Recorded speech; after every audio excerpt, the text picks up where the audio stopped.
Okay. Good evening. As you may all be aware, our class Spanish 101, uh, everything has been disrupted um, by last week's weather. And so initially I was going to have this Zoom meeting on chapter one, our first chapter. I was going to have it on Monday. Um, I'm going to do it now as people get access to electricity and Wi-Fi. I'm going to do this now, and I'll do a recording. Uh, so normally, I will do, of course, a live Zoom meeting on each chapter we study, chapters 1 through 5, and then I'll do a recording for those that cannot attend. Since this week is a bit disrupted, I'm going to go ahead and provide a recording of this Zoom meeting. And so we're going to look at chapter one, our first chapter. And what I want to do is prepare you for the upcoming homework in chapter one on Connect, and also for the chapter one test uh, in the next couple of weeks.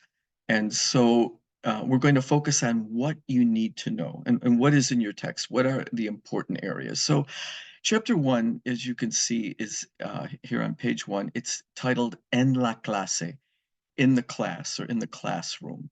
And so the context is we're going to be talking about things we find in our classroom, talking about our subjects. So that's kind of the context of this chapter. Every chapter has a sort of a context. So this would be in the classroom, at the university. Uh, can you name classroom items and things? A desk, how do you say computer? For example, how do you say notebook? So those are the types of terms we're going to be using. How do you say pen, pencil, etc. A lot of this is very basic vocabulary, but we need to get familiar with it. We need to talk about some of our classes. Do you take biology? Do you take English? How do you talk about the classes that you're taking? So that's the basic context here. So every time we study a chapter, we're going to follow along in the book, and I'm going to point out to you what you need to know, where you really need to focus to do well on your homework and your tests. And so each chapter is broken up into three sections. One is called communication, comunicación, and comunicación gives you just idiomatic ways of saying things in Spanish, okay? And a lot of it will just be memorization. Now, because this is chapter one and we're just starting out, there's a lot of information here in comunicación, but it's presented very clearly in your book. And a lot of it is just greeting somebody, saying, hi, how are you? How do you greet somebody? How do you say hello? Or how do you say good morning? How do you say goodbye? How do you ask somebody how they are? How would you ask somebody where they're from and their name?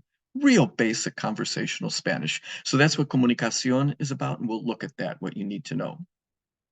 Then we're going to jump to vocabulario, vocabulary. That's the second big thing we study.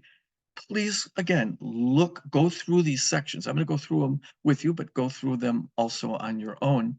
And the vocabulary is going to be, again, the vocabulary of the clase, of the classroom, okay? And we're going to look at things like, how do you say desk, pencil, pen, notebook?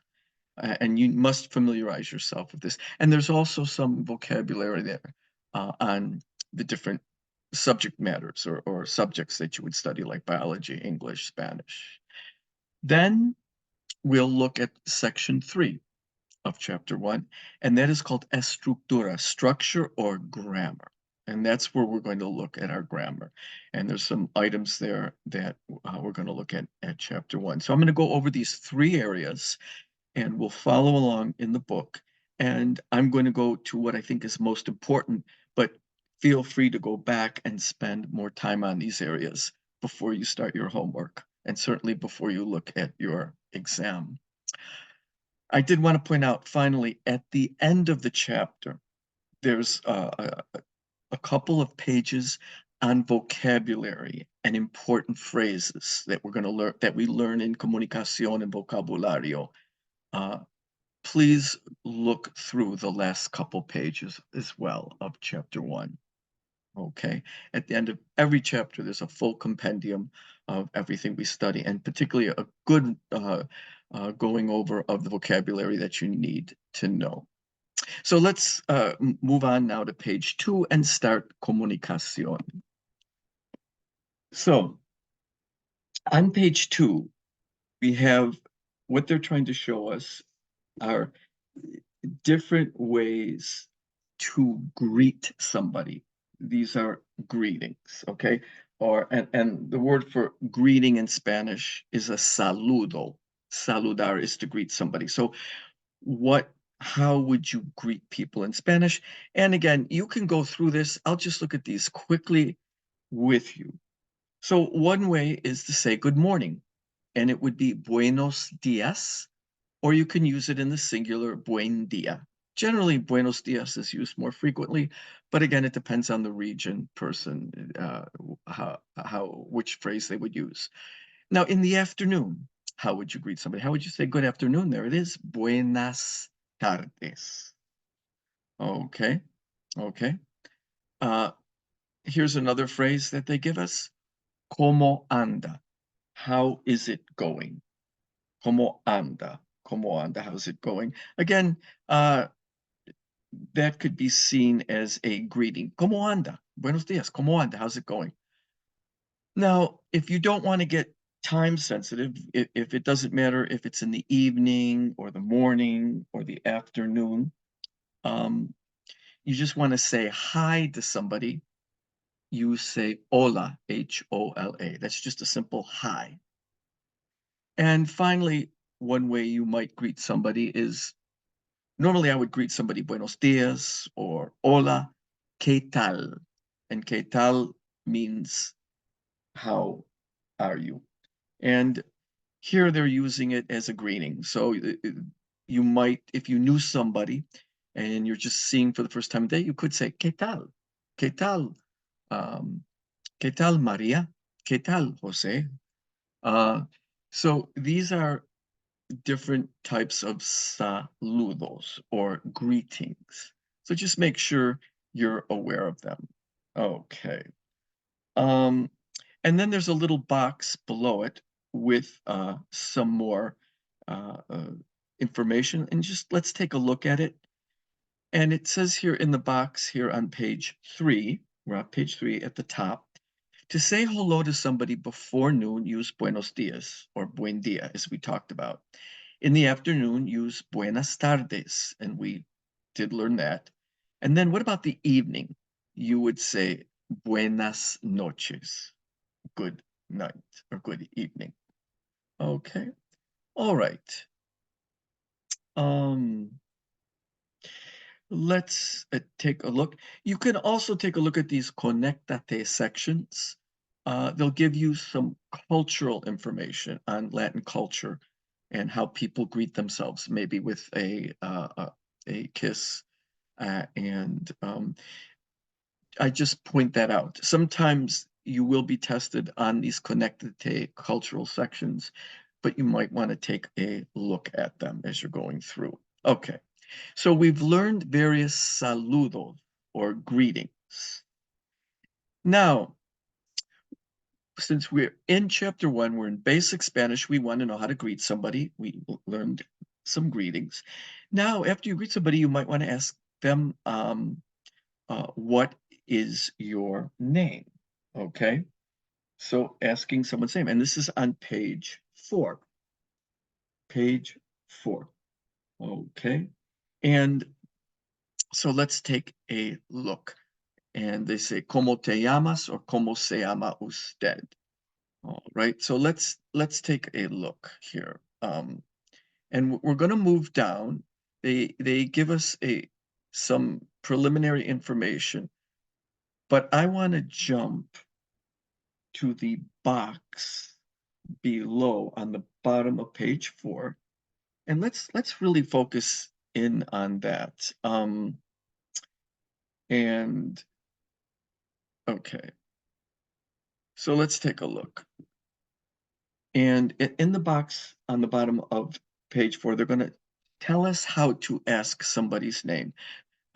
Okay, so you're going to introduce yourself and ask someone's name. So how do you do it? To introduce yourself and ask someone's name, you could use the following expressions. Now, in Spanish, we have two forms of you. The informal you, tú, which you use with friends and family, people you know, and the formal you, usted, which you would use with somebody you don't know. You're out in public. You might talk to the salesperson or the person waiting your table with usted. You don't really know them. Once you get to know them, you could switch to tú. It's often used as a term of respect. Sometimes children will use it with adults, but normally you will use it when you don't know the person or you're just out in public conducting business or whatever. You would use usted. Again, with friends and family, fellow students, you're going to use tú. So tú is the informal you, usted is the formal you. Okay. So let's take a look at this. So how would you, if you wanted to ask friends or family, if you want to ask their name and you want to greet them, you might say hola, okay? And now in this case, maybe with a fellow student, you're going to introduce yourself, so you're going to use tú. Hola, me llamo Pablo. So me llamo means my name is Pablo. Me llamo Pablo. And then you could ask them using the tú form, what's your name? ¿Cómo te llamas? What's your name? ¿Cómo te llamas? Now, if you're going to use usted, say it's in the evening and you're meeting somebody for the first time. So they say, buenas tardes, good afternoon. Me llamo Marta Campillos. So this person introduces themselves. Their name is Marta Campillos. Now they want to use usted, so they don't say ¿Cómo te llamas? They would ask ¿Cómo se llama? ¿Cómo se llama usted? Everybody got that? So make sure you're aware of that distinction. I just want you to be aware of it. Now, how else could you introduce yourself? How else could you give your name? You could say, Me llamo Paul. My name is Paul. Me llamo Maria. Or you could say, my name is. Let's see, how would we say that? So they do it here in the next one. Hola, mi nombre es. Nombre means name, mi means my. So my name is, mi nombre es Pablo. Mi nombre es Maria. Okay, in this case, buenas tardes, mi nombre es Marta Campillos. Okay. They don't give it here, but you could ask somebody, instead of ¿Cómo te llamas or ¿Cómo se llama? What's your name? You could also ask somebody, cuál es tu nombre or cuál es su nombre? I'm just adding that in. That's not here, but I just wanted to make you aware of that.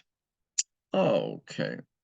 So you could go up to somebody and say, hola, me llamo, or hola, mi nombre es Paul. My name is Paul. Y tú, and you, and then that would be a cue to them for them to give you their name. Let's see. So you can now finally at the bottom here, they start a small conversation and they give you some more conversational Spanish. So just take a look at it. So if you're using tú, you want to ask someone's name and you're meeting them for the first time, you might go, ¿Cómo te llamas? Then the person would answer you back. So Elena answers back, Me llamo Elena. My name is Elena. And you? And then the person says, Marina. Marina's my name. And then pleased to meet you is mucho gusto. And then, so Elena says, mucho gusto, pleased to meet you. And then Marina could say back, igualmente, same here. Or she could just say mucho gusto, or el gusto es mío. So you might want to look at that interchange. And it's done again with usted. So take a look at this section. You're going to be expected to know some conversational Spanish, and certainly you need to know how to ask somebody what's your name and how to give your name. Okay. Let's see. So I wanted you to focus on that. Then on page 7, there is a this comunicación section is a little bigger or more extensive, I should say, than in our other chapters, because this is chapter 1. So there's a couple more areas I want to cover here. And so I want to jump us to, and give me a second. I want to jump us to page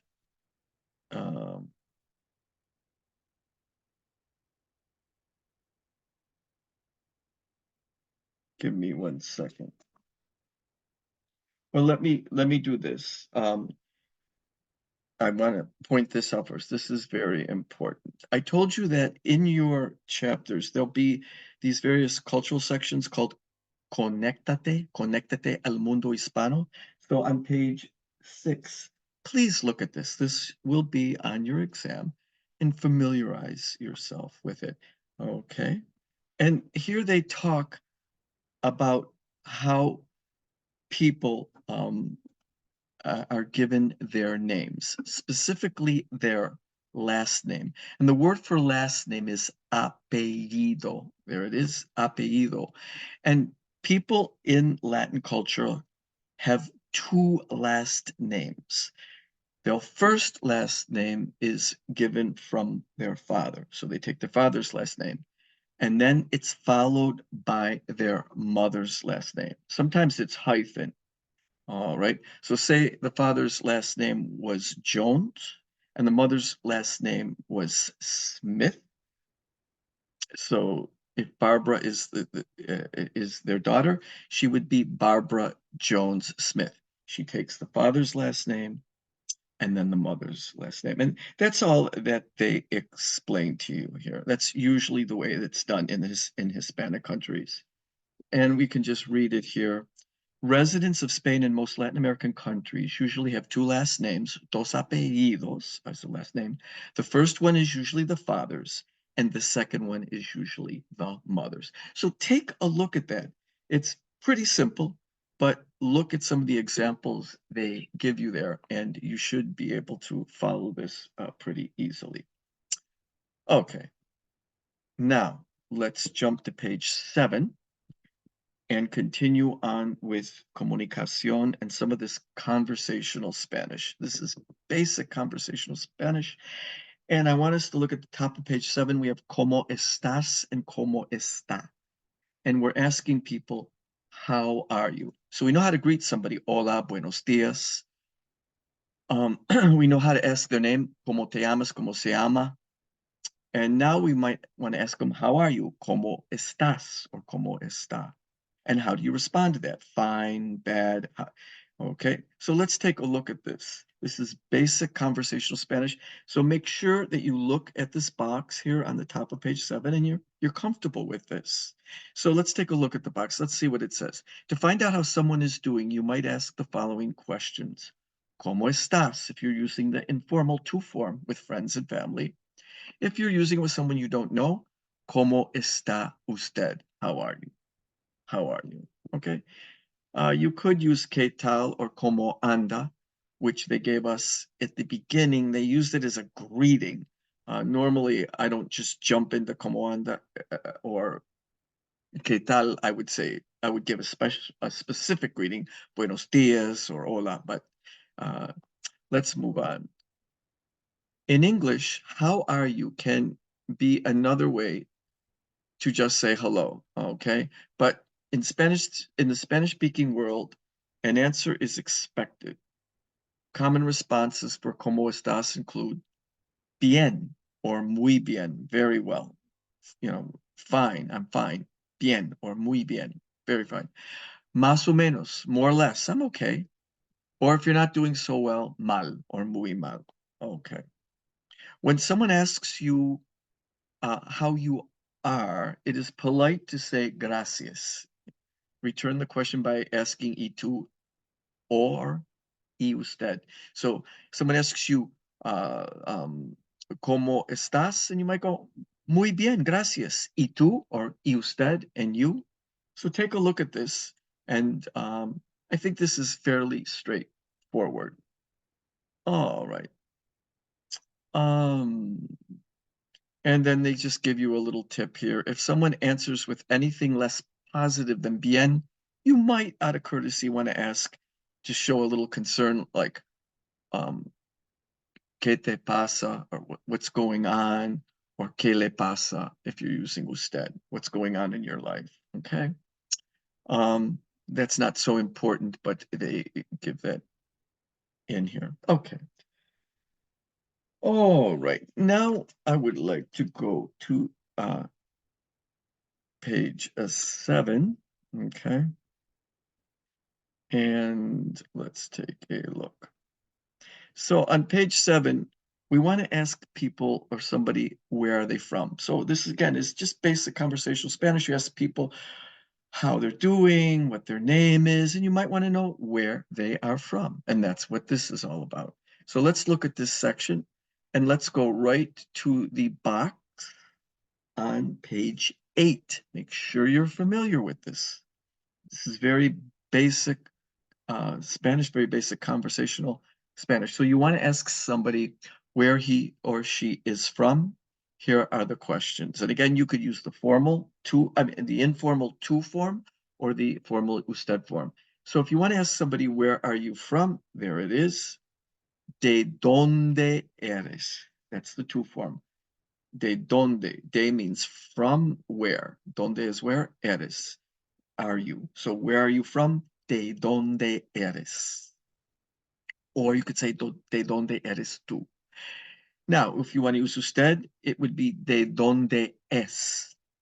¿De dónde es usted? Now, say you want to answer. I am from is yo soy or soy. De means from. So I'm from Greenville, soy de Greenville. I'm from Asheville, soy de Asheville. I'm from Atlanta, soy de Atlanta. I'm from South Carolina, soy de Carolina del Sur. You know, that's basically how you would answer. So here's an example. Elena asks somebody where they're from. She uses the to form. I'm sorry. Somebody asks Elena where they're from, and they use the to form with Elena. Elena, ¿de dónde eres? And she responds, soy de, she gives the country here, Mexico. Now, what about usted? They ask Señora Gallegos where she's from, and they're using usted now. ¿De dónde es usted? And Señora Gallegos responds, I'm from, soy de El Salvador. I'm from El Salvador. Okay. Here's another question. This won't be on your exam, but just to, here's another, and a new verb, vivir, to live. Where do you live? ¿Dónde vives? And I live is vivo, vivo in Village Hall. What if you want to ask with usted? ¿Dónde vive usted? Yo vivo en Puebla. I live in the city of Puebla. Don't worry so much about that. Following this section, since we are dealing with questions, where are you from, they give different countries you could be from. And so Venezuela, Honduras, España, you could take a look at that. All right, let's move on. Let's move on to finally page 9. How do you say goodbye? And the verb to say goodbye is despedirse. A goodbye is a despedida. So a saludo is a greeting. How do you say goodbye to somebody? How do you take leave of somebody? What are some of the despedidas? And here they are. So let's take a look, and let's look at the box. Okay, this box is on page 9. There are several ways to say goodbye in Spanish. Adios is commonly used throughout the Spanish-speaking world. There's also ciao. which is, I believe, taken from Italian, and it could be C-H-A-U or C-H-A-O, ciao, right? And it's generally more of an informal goodbye. So if you were using the to form, they say. Very frequently you'll hear hasta luego. Luego means later. Hasta means until, literally until later or later. Hasta luego. Okay. Um,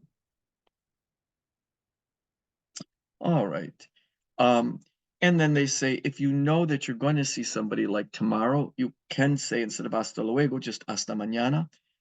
If you know that you're going to see them on a specific day of the week, you can say hasta el and then the day of the week. Hasta el jueves, see you on Thursday, or hasta el martes, see you on Tuesday. And then see you soon, hasta pronto. All right, so just a few ways that you can say goodbye. And they don't give you a whole lot. Obviously, there's more ways to say this, but be familiar with a few of these just for the purposes of your homework and your exam.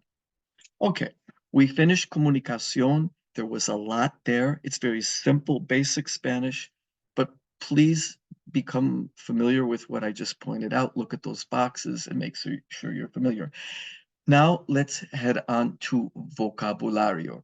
Vocabulario or vocabulary. Okay, so let's look at our vocabulario. And again, we're in the classroom or at the university, at the school. You need to just get used to these words, okay? Just get used to these different words, okay?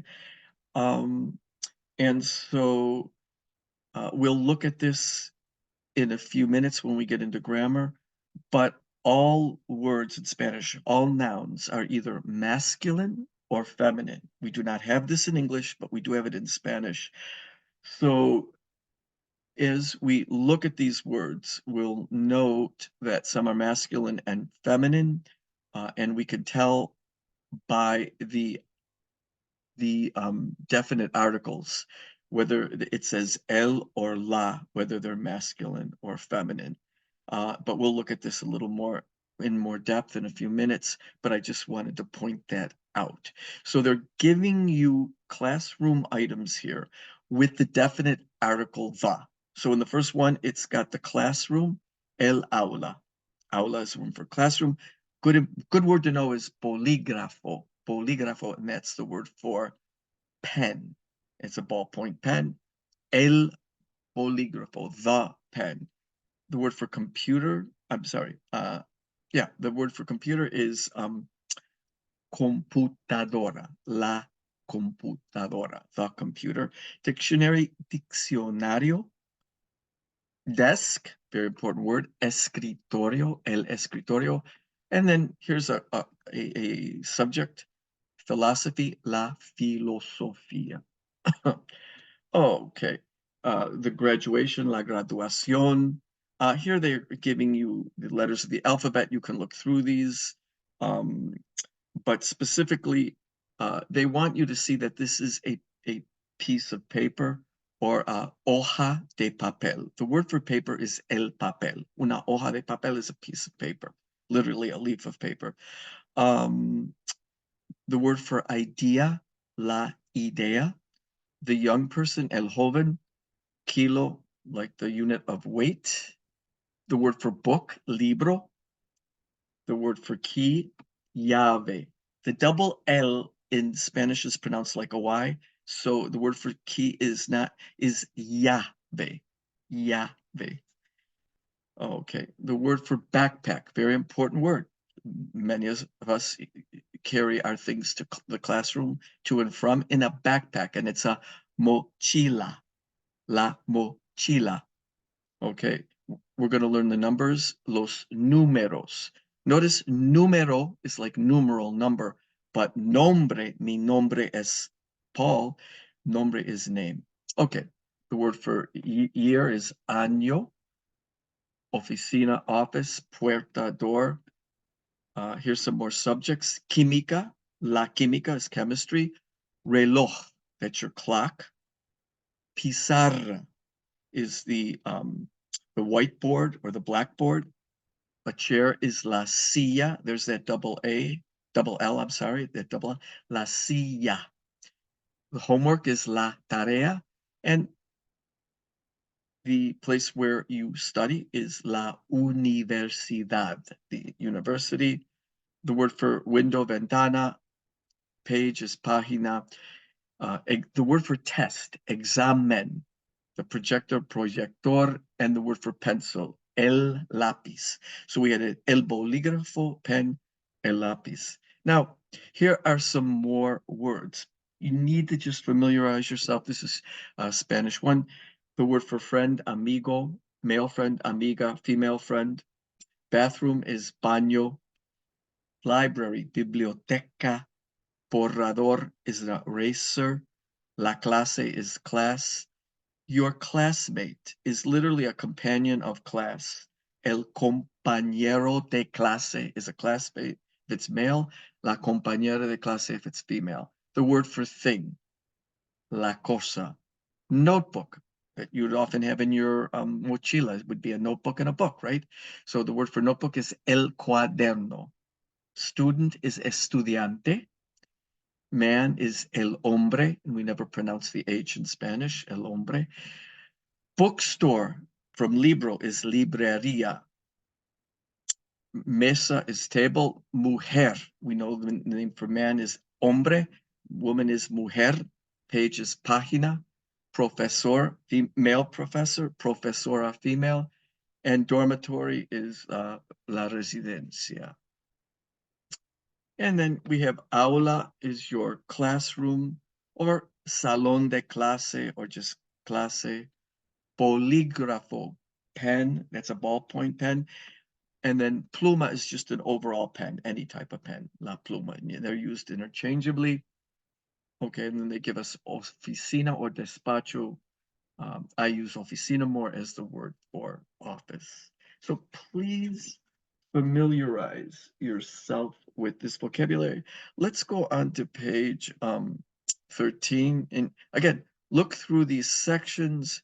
There is a lot of material here.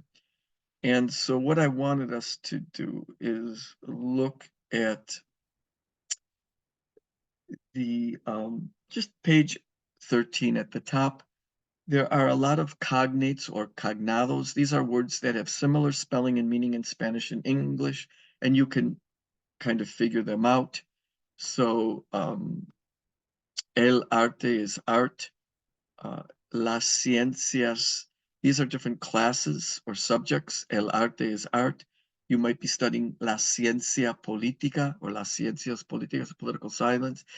Design is el diseño. Filosofía, we saw that earlier, is philosophy. Physics is la física. El francés is French. La historia, many of you are studying historia, or las humanidades, humanities. English is el inglés. Okay, yo tengo clase de inglés. I have English class. Literature is la literatura. Psychology is la psicología. And I study psychology. Yo estudio psicología, or yo tengo clase de psicología. Relaciones internacionales. I don't know if that's offered at GTC. It used to be. And then there's el urbanismo. So just to give you some idea of some subject matters. Okay. And as I said, I'm sorry, we're in vocabulario. And so our vocabulario this time is a little larger too than normal. At the top of page 14 now, please take a look at the top of page 14. They give us los meses, the months, y las estaciones. Those are the seasons of the year, the 4 seasons. So please make sure you're familiar with the months of the year. They're very similar to English and easy, I think, to commit to memory. And there they are. Let's take a look at them. So they're not in a particular order here, but marzo is March, agosto, August, mayo, May, febrero, February, abril, April, octubre, October, septiembre, September, diciembre, December, junio, June, November, Julio, July, and enero is January. So notice that the months of the year are never capitalized unless you started a sentence with them. In English, we always capitalize them. What are the 4 seasons? Estaciones del año. Notice I said del año, of the year. La primavera, and they give you the definite article. So it's literally the spring. La primavera is spring. El verano is summer. El otoño, and that N with the tilde over it is pronounced like a ña. El otoño, like an NY. El otoño. And finally, winter is el invierno. So make sure you know the 4 seasons. Now, please make sure that you look at this Conéctate al Mundo Hispano. Here's another one. This is on page 14, and it has to do with the seasons, and you will be asked about this. And it's very basic. It's pretty easy. So many of our Spanish-speaking countries are in the southern hemisphere, as you may well be aware. And because of this, their seasons are reversed from ours. So when we are in winter, they are in summer. When we are in spring, they're in fall. And so the seasons are reversed. So right now, we just entered fall, okay? It just became fall. And so in Latin America, they would be in spring, okay? All right. And in December, we're going to enter winter. They're going to be entering summer. So again, the seasons are exactly reversed, okay, from ours. Okay. All right. And they give you some of they talk about it here. For example, when it's summer in Mexico, again, we're in the northern hemisphere. It's winter in Argentina and Chile. They're in the southern hemisphere.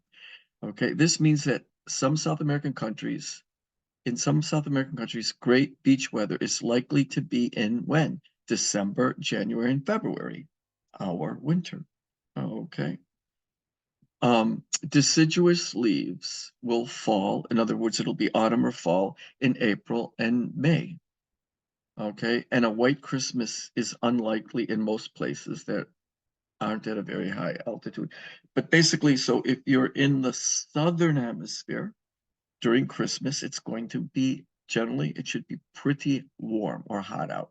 Very small chance that snow would ever fall. Okay, so make sure you're familiar with that. There'll be a question on that. Now, let me take you on to page 15. Again, there's a lot here to familiarize yourself with. And they want you to know los números, the numbers, y las fechas, and the dates.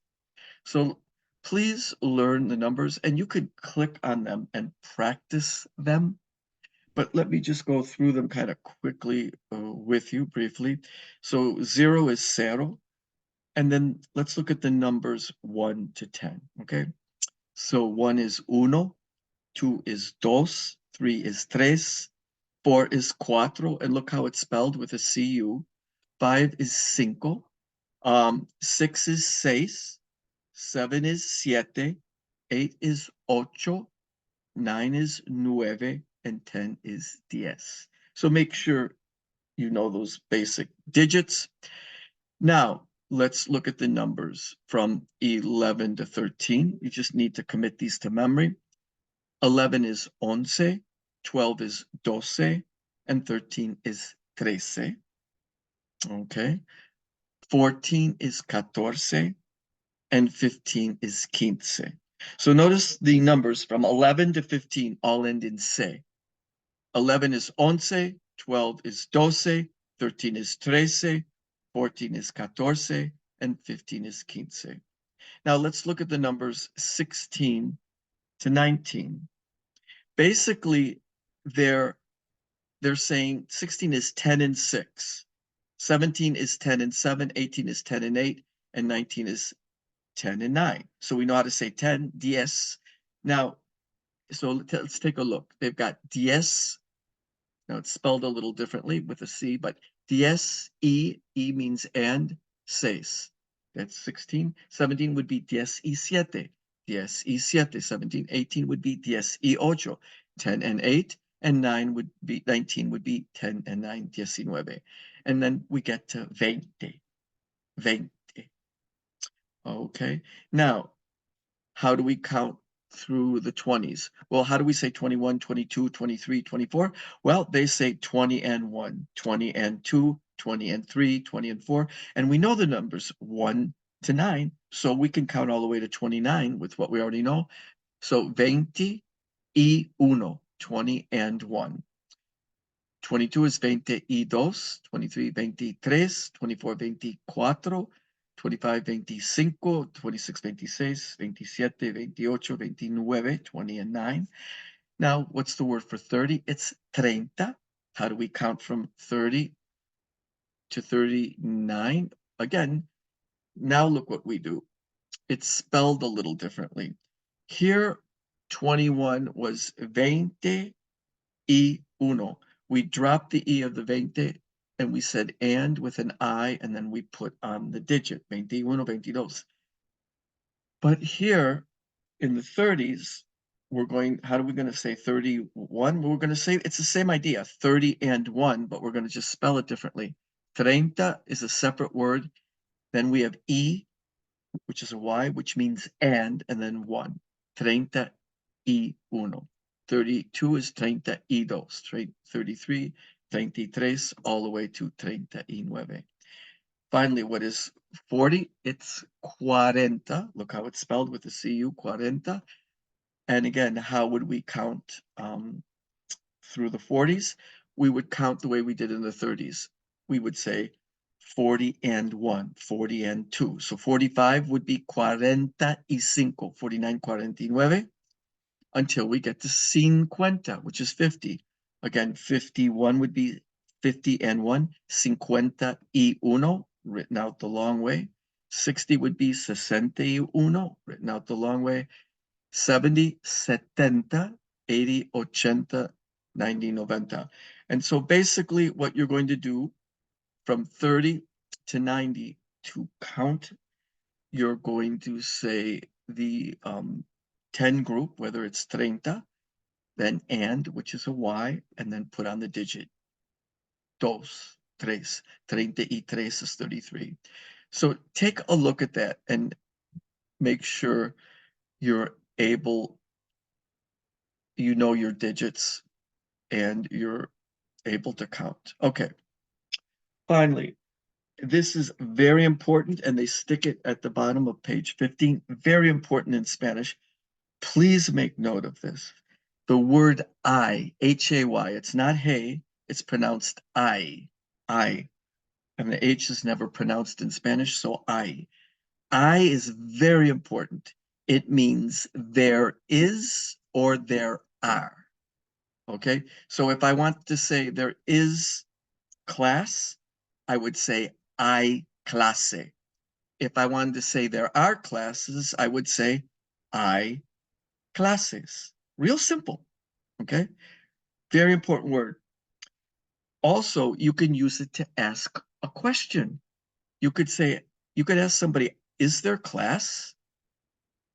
And you would just change the intonation in your voice. So hay clase means there is class. Now, if you want to ask somebody, is there class? You would say, hay clase?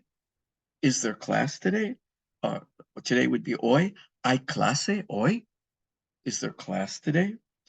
Or you might want to say, are there classes today? Hay clases hoy? All right. So I means there is there or there are. I'm sorry, it means there is or there are, or if you're asking as a question, are there, is there. So let's take a look. We're going to use some classroom items. We should know desk by now, escritorio. So hay un escritorio. There is a desk. There is one desk. Hay un escritorio. They're counting out. So hay un escritorio. There is a desk. And so let's take a look. And notice when you use the number one, okay, normally it would be uno. You would never say hay uno escritorio. Whenever the word you're referring to is masculine, as escritorio is, you drop the O from uno, and you would say hay un escritorio means there's one desk. Okay, here it is that hay tres sillas. Sillas, we know, are chairs or seats. There are three chairs, so it can mean there is or there are. What if you want to say there aren't any? Just put no in front of hay. No hay ventanas en el aula. There aren't any windows in the classroom. And a good word to learn also is the question word cuantos or cuantas. How many are there? Okay, so cuantos, cuantas hay, how many are there? So if one asks somebody how many books are there, we would say cuantos libros hay. Cuantos means how many books are there. I told you I could mean there is or there are, or is there, are there, if you're asking a question. And finally, how many chairs are there? Cuántas sillas hay. So please look at this concept of I. We're going to be using it all throughout Spanish. It can be used to ask a question or answer a question. Very important. And it's kind of just stuck in there on page 15. Okay. And then let's quickly look at the date. How do we give the dates? Well, we know how to count now to 31, so we can give any day of any month. We know the months. So what's the word for date? It's la fecha. And let's look at the box on page 16. Please go through this. ¿Cuál es la fecha de hoy? What is today's date? And hoy means today. So literally, what's today's date? ¿Cuál es la fecha de hoy? To express the date, use this structure. We use el, which is the date, whatever day it is, day, and then the month. So let's say it's November 5th. Hoy es el 5 de noviembre. Hoy es el 5 de noviembre. Now, for the first of the month, we would never say es el 1 de noviembre. We would say, we would use the word primero. And that's the only time we don't use a counting number when we're giving a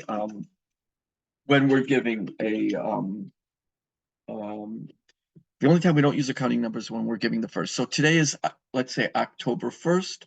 Hoy es el primero de octubre. All right. So please take a look at this. It's very simple. There might be a reference to it on your exam, but it's good to have an idea of how to give the date. Okay. Finally, let's move on now, and we can go to page 18. 18. And now we're going to get to estructura, structure or grammar. And so we're going to first of all look at singular nouns and articles. Okay.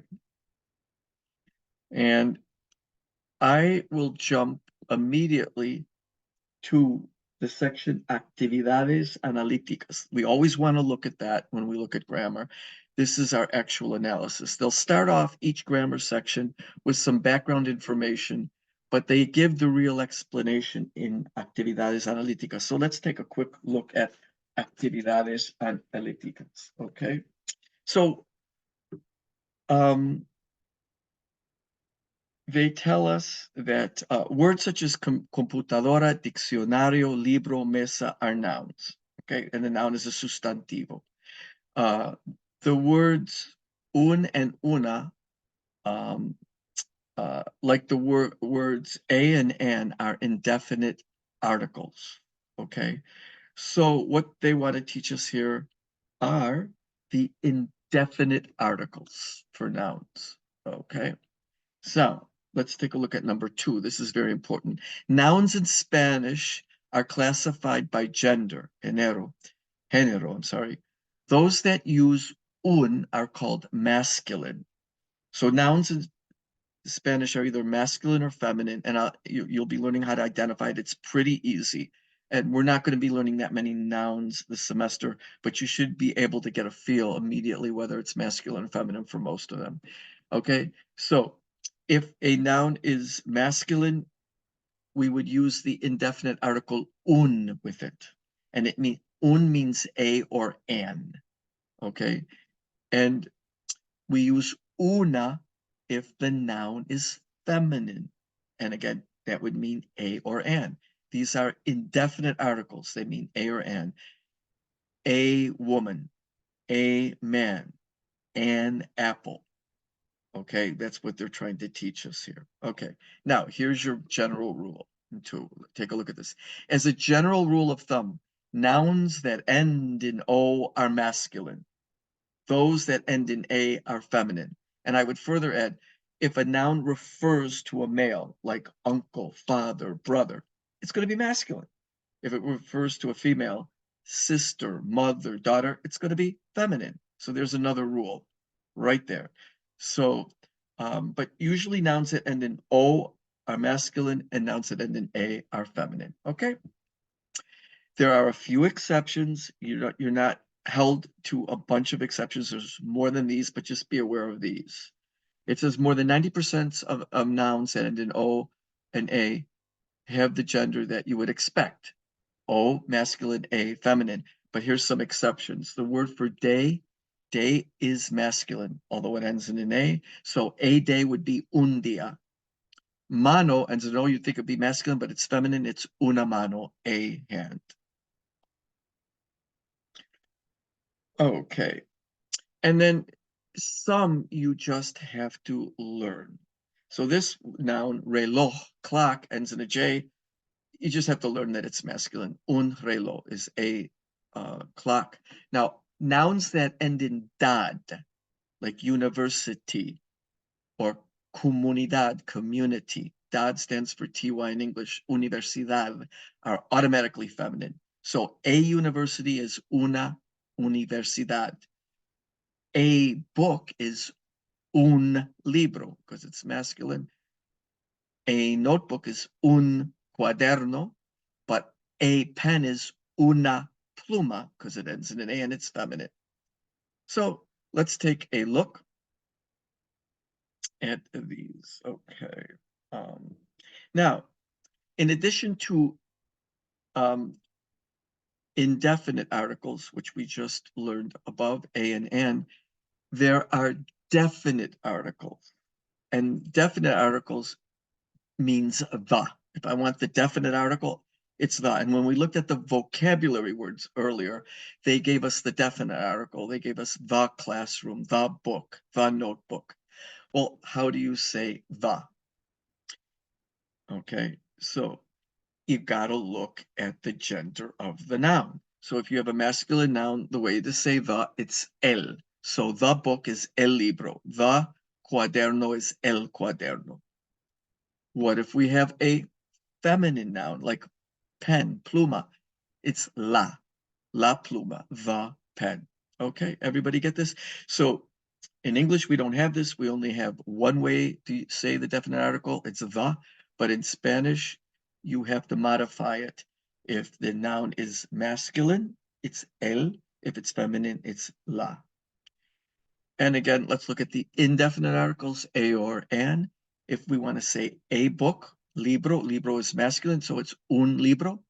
But if we want to say a table is mesa, ends in an A, it's feminine, una mesa, a table. Make sure you understand that it's very simple. You're going to be asked about it, and you're going to have to do it for problems and your homework on it. So just make sure you get this down. It's very simple. Okay. All right. Here's a little box to explaining more on masculine and feminine nouns. You can take a look at that. Okay. All right. Now, let's move on and give me a second here. Let's see. Okay. So we can now go to page 20.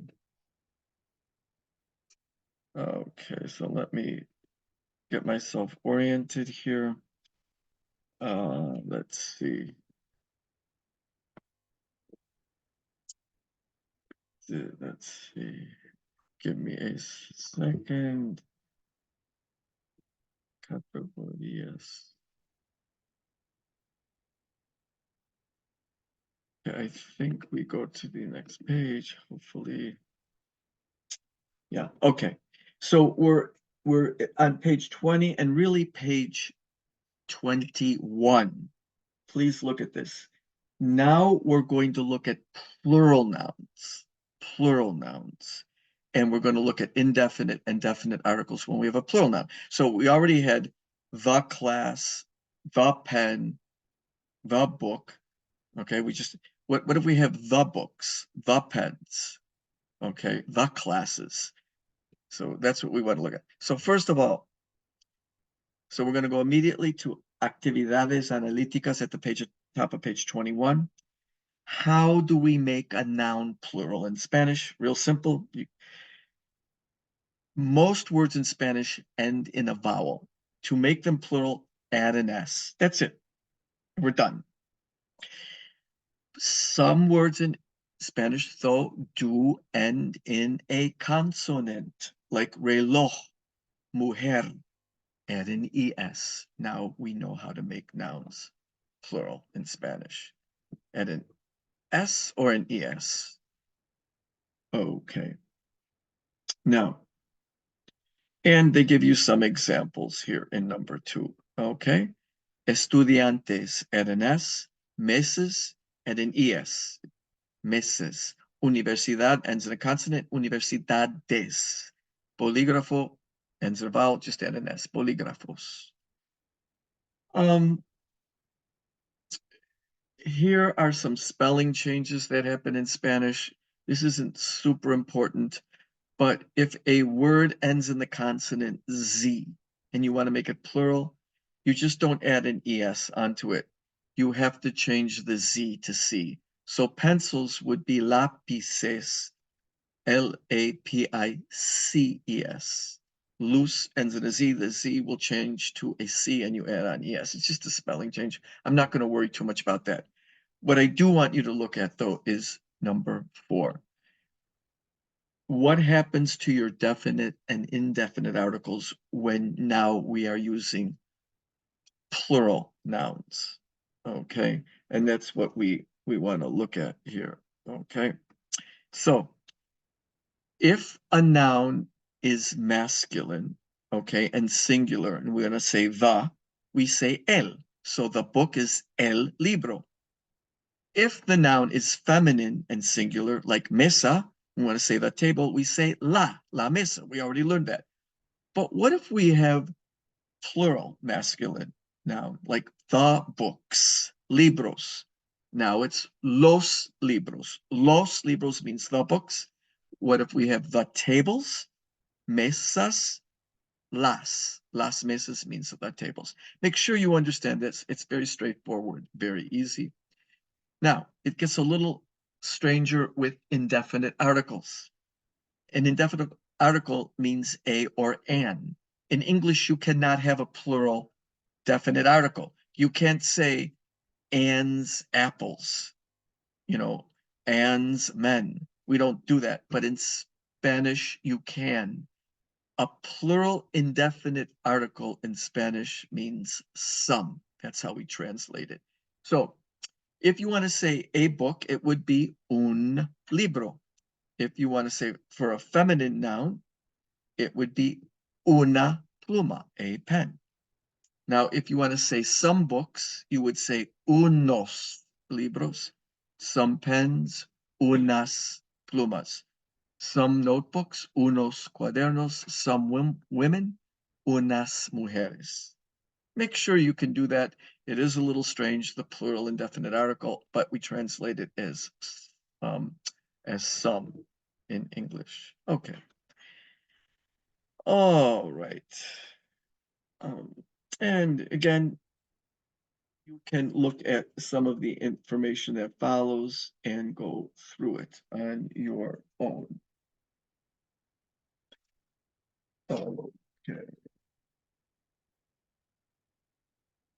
Okay, now we want to go to page 23. Okay, page 23.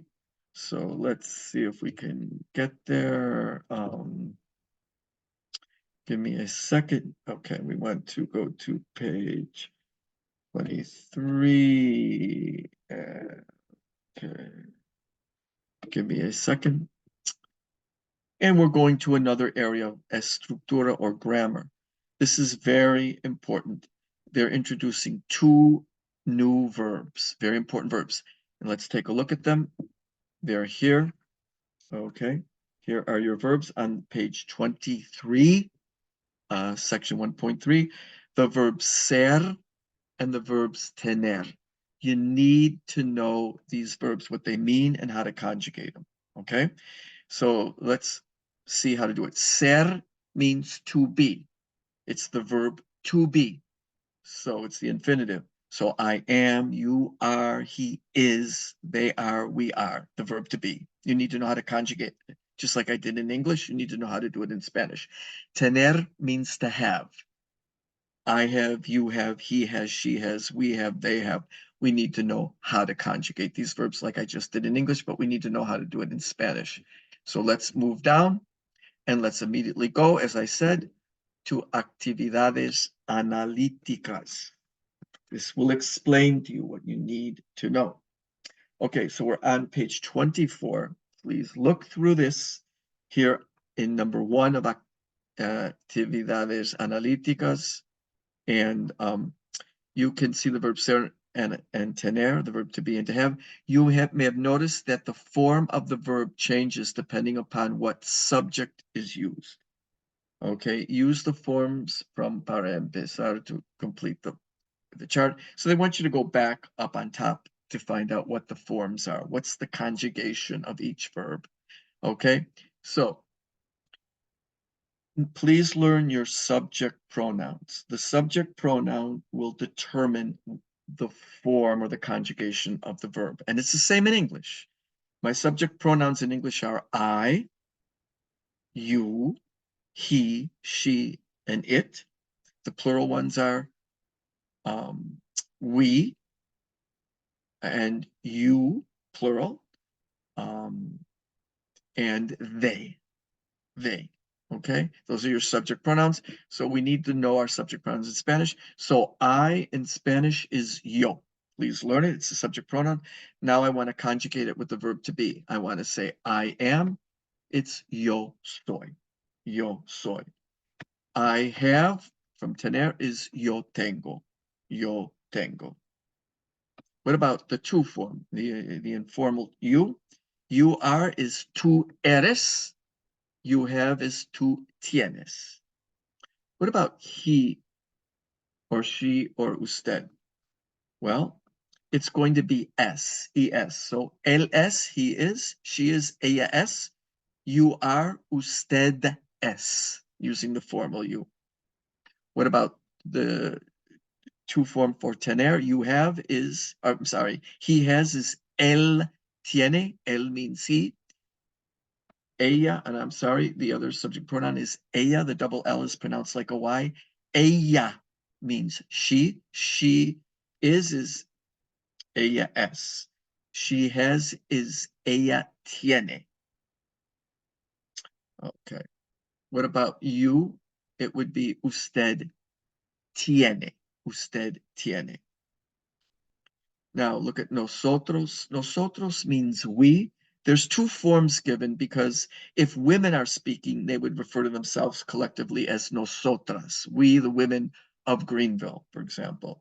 But normally, nosotros includes men, so we use nosotros. So nosotros somos, we are, and nosotros tenemos, I'm sorry, nosotros somos, we are, and nosotros tenemos, we have. Forget about vosotros. It's only used in Spain. It is not used in most of the Spanish-speaking world and is often shunned, particularly in Latin America, with very few exceptions. So we're going to just forget about it. The way we're going to, vosotros means you all, but the way we're going to say you all is ustedes. So we need to learn this conjugation instead of vosotros. Now, how do you say they in Spanish? There's that double L. It's ellos. Ellos is the masculine they, or when they includes men and women. Ellas, they, the women of Greenville, would be ellas. That's the feminine they. Normally, we're going to be using the masculine they because we're going to be including men and women. So, ellos son, S-O-N, and ustedes son, you all are. And for to have, they have would be ellos tienen, and you all have is ustedes tienen. So make sure you know those conjugations. You have to memorize them, and make sure you know which conjugation goes with which subject pronoun. So again, yo soy, I am. Yo tengo, I have. Tú eres, you are. Tú tienes, you have. Make sure you know those. Okay. Now, what else do they want to teach us here? Look at point 2.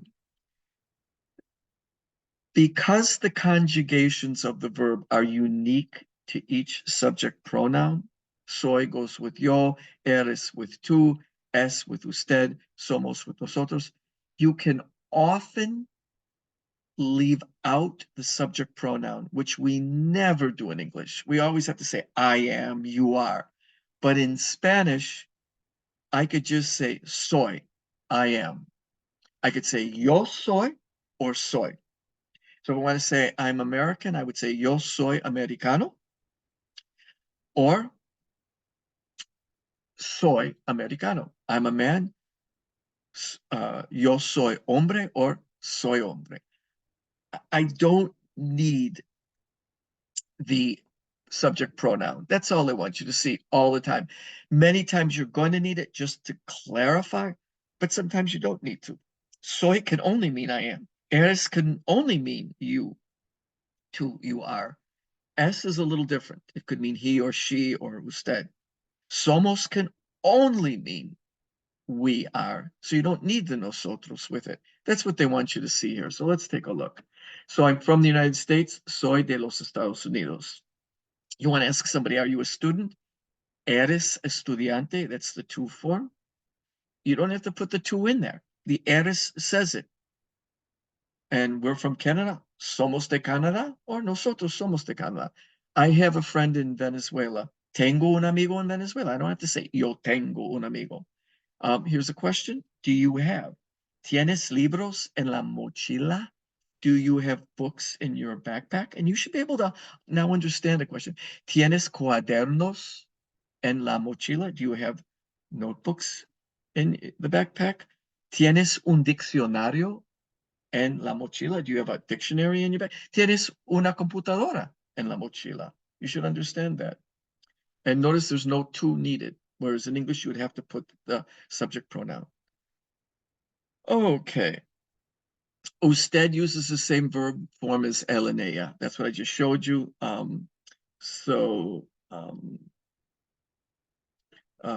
Up here, that usted conjugates just like he or she. So usted es, usted tiene. Ella es, ella tiene. Él es, ella. Okay, that's basically what they want you to see there. So let's take a look here. ¿De dónde eres? You should understand that question. Where are you from? How do I know it's asking you? Eres is from tú. It's the familiar you. Okay. Tienes un lápiz. Do you have a pencil? So you got to answer back, no, yo no tengo lápiz. Or yo no tengo un lápiz. Okay. If they ask you de dónde eres, you would have to answer back, yo estoy de. Make sure you understand this. Here, the formal way of asking, de dónde es usted? And then, ¿tiene usted un lápiz? Do you have a pencil? Okay. Let's see. They give you the vos form here. I'm not going to be concerned about it, but vos is used all throughout Argentina and Uruguay instead of tú. And it means you, the familiar you. And then it's used in northern South America, like in Colombia and in Central America, where it can, where they will use tú and they will use vos. And vos is used when you're a little bit more intimate and you know somebody maybe better. You might use, instead of using tú with them, you'd use vos. Don't worry about it. We're not going to be tested on it. But you can look through this and see what they have to say about it. I don't want to confuse things, though. We're learning a lot of basic Spanish now, and we want to keep things simple. Okay. Let me see. So we looked at the verb ser and tener. We looked at the subject pronouns. Please know them. Okay. And now I think we can move forward to page 27. So let me see if this will take us there. And so on page 27, we're going to look at possessive adjectives. Please learn these. They're very simple. What's a possessive adjective? It is my house, your house, his house, our house, their house. How do we say this? I have my book. You have your book. She has her book. How do we say my, his, her, your? They have their book. That's all. We have our book. And these are called the possessive adjectives. Please learn them. Okay. So there is a chart here at the top of page 28, and we're going to go right to actividades analíticas. And let's take a look at number one. Possessive adjectives such as mi and nuestro, mi means my, and nuestro means our, show who possesses a noun, a thing. Using what you saw above, complete the chart. So I wish they would just complete it for us, but fine. So how do we say my? It's going to be me, M-I, me. Now, why did they give us the S? Well, if you want to say my house, or let's say my book, mi libro, my book, what if the noun is plural? Well, Spanish needs a plural adjective. Remember, we saw that with the definite and indefinite articles. So my books would be mis libros, and that's why they give you the S. What about your for the tú form, the informal you? It's going to be tú. So your book would be tu libro. What if you have more than one book? Now it's going to be tus libros, and that's why they give you the S. What about his book, her book, and for usted, your book? The word is su. So he has his book. Él tiene su libro. Su means his. She has her book. Ella tiene su libro. So su means her. Usted tiene su libro. That means your for usted. Now, what if you have more than one book? You're going to say his books. Él tiene sus libros. Ella tiene sus libros. Usted tiene sus libros. So again, we must make the possessive adjective plural by adding on an S. Finally, what about our? Well, our is nuestro, and there's also a form nuestra. If the noun is masculine, like book, our book is nuestro libro. But if the noun that we're modifying is feminine, like mesa, it's nuestra mesa. Everybody see that? So our is a little more tricky. Not only is there a singular and plural form, there's a masculine and feminine form, unfortunately. So there's 4 ways to say our in Spanish. Now, what if we have our books? It would be nuestros libros, and our tables, nuestras. Forget about vuestro. That's the you all form. We use ustedes. So we're going to be using su or sus. So they have their books. Well, they have their book. Ellos tienen su libro. Ellos tienen sus libros. So su now means their, there as well. So ellos tienen su libro or ellos tienen sus libros. Ustedes tienen su libro. You all have your book or you all have your books. Ustedes tienen sus libros. And again, we must make the possessive adjective plural by adding on an S. Go through this. It's very simple. Look at the examples below. My friends, mis amigos, your telephones, tus teléfonos, your pens, sus I'm sorry, yours or his or her pens, sus bolígrafos. Okay, make sure you are comfortable with that. Okay.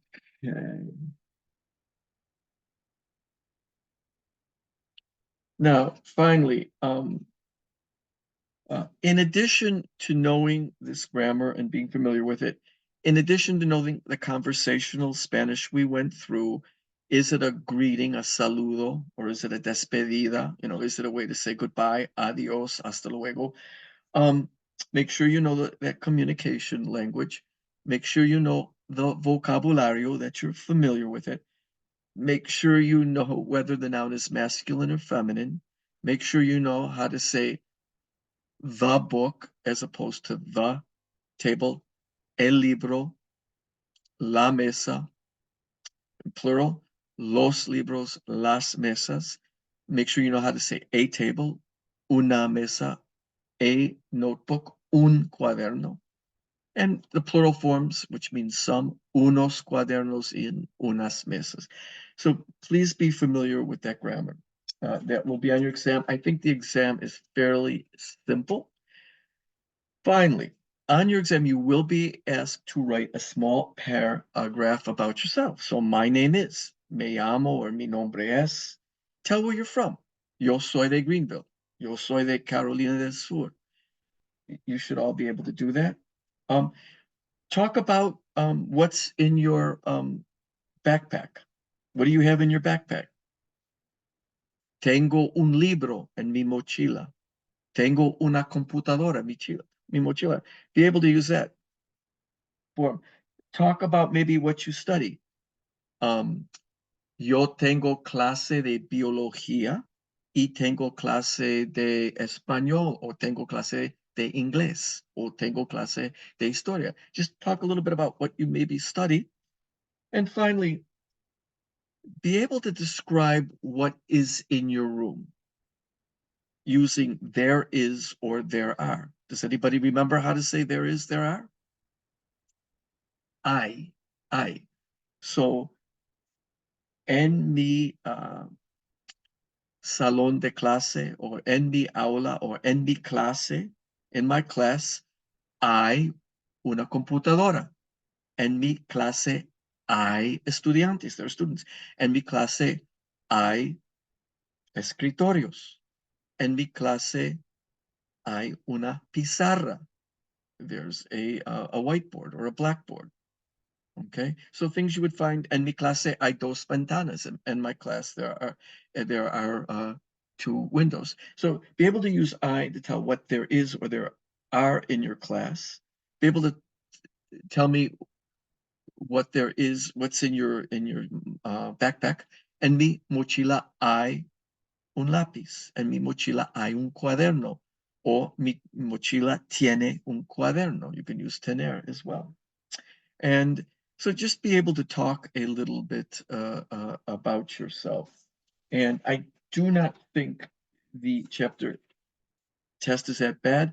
And then please refer to the end of the chapter. At the end of chapter 1, pages 35 to 36, there's a lot of vocabulary. Just go over it. It's a nice compendium of vocabulary and a lot of phrases. Since we had a lot of conversational Spanish, you just might want to go through there and just get yourself familiar with it. And I think you should do fine on your homework and you should do fine on your exam. Okay. So with that, I will say good evening. I hope everyone is will soon, if not already, has your power back, and that everyone is safe and well. And I will say good evening.